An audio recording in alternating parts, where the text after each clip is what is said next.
Intimate partner violence is attaining perhaps an epidemic proportion in Nigeria. From knife stabs, acid bath, gunshot to more violent attacks, many lives have been lost, and those lucky to survive are left with physical and mental scars.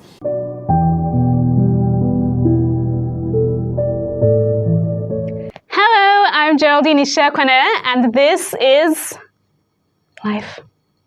Today we're taking a look at a heavy but important topic, that is the crisis of domestic violence that has plagued and still plagues many homes across the nation. I'd like to put this very controversial question to you. Are there actually situations where domestic violence can somehow be excused or justified? Now, before you answer that, let's lay out some facts. According to the Nigerian Demographic and Health Survey, 31% of women aged 15 to 49 have faced physical violence, most often from their own spouse or family members.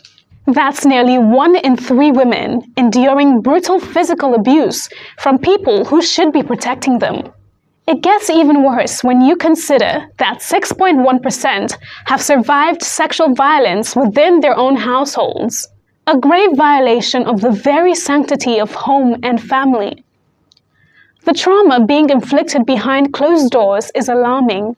And let's not forget the long-term generational damage caused especially to children exposed to these very violent household environments. The data clearly shows that they are exponentially more likely to become future abusers, continuing the cycle, or future victims condemned to relive their parents' nightmares. It's how this crisis continues across generations if left unaddressed. So let me return to that controversial question I posed earlier. Can domestic violence ever truly be excused under any circumstances?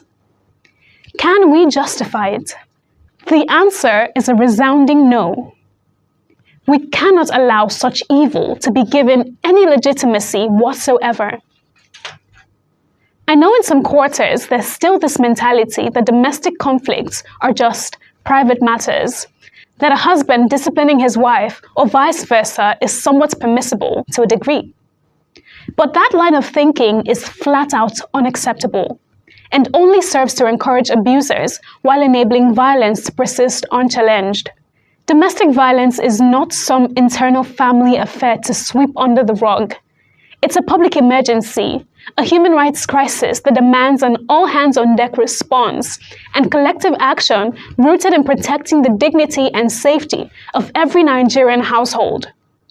These corrupt attitudes dismissing abuse as acceptable stem from outdated cultural norms and deep-seated biases.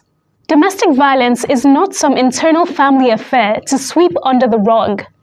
It's a public emergency, a human rights crisis that demands an all-hands-on-deck approach and collective action rooted in protecting the dignity and safety of every Nigerian household. These corrupt attitudes dismissing abuse as acceptable stem from outdated cultural norms and deep-seated biases that have no place in a modern, progressive society sworn to upholding justice and human rights for all its people.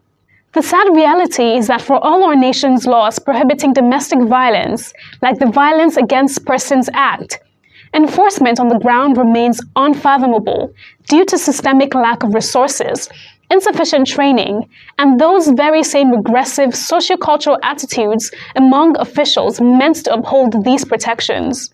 And even when victims speak out, the lack of comprehensive support systems like accessible shelters, counseling services, legal aid, and economic empowerment initiatives means too many have nowhere to turn to escape the cycle of abuse. So when we analyze the core criteria of dismantling those dangerous cultural attitudes, prioritizing training and robust enforcement of protection laws, establishing wide-ranging survivor support services, we see how far we still have to go to declare domestic violence culturally and institutionally unacceptable in Nigeria.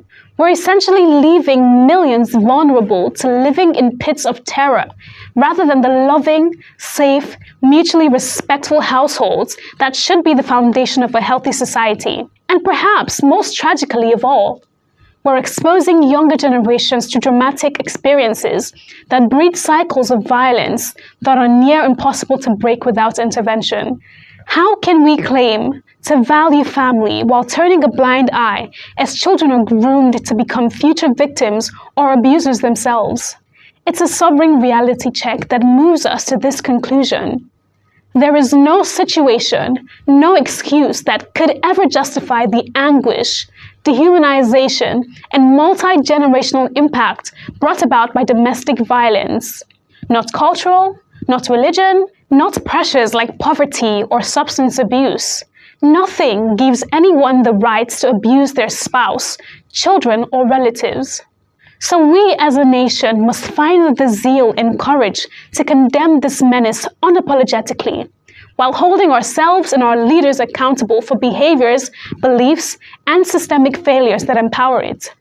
This has to be a combined societal effort to reshape attitudes through nationwide advocacy and education on the realities of abuse, to strengthen enforcement and accountability under the law, to fund comprehensive services and economic opportunities, helping survivors regain their independence, dignity, and lives free from fear. Because at the end of the day, we cannot truly claim to value family and humanity while ignoring literal human rights atrocities happening behind closed doors. We have to return peace and sanctity to the home and consign domestic violence to the dungeon of history through our collective commitment as a nation.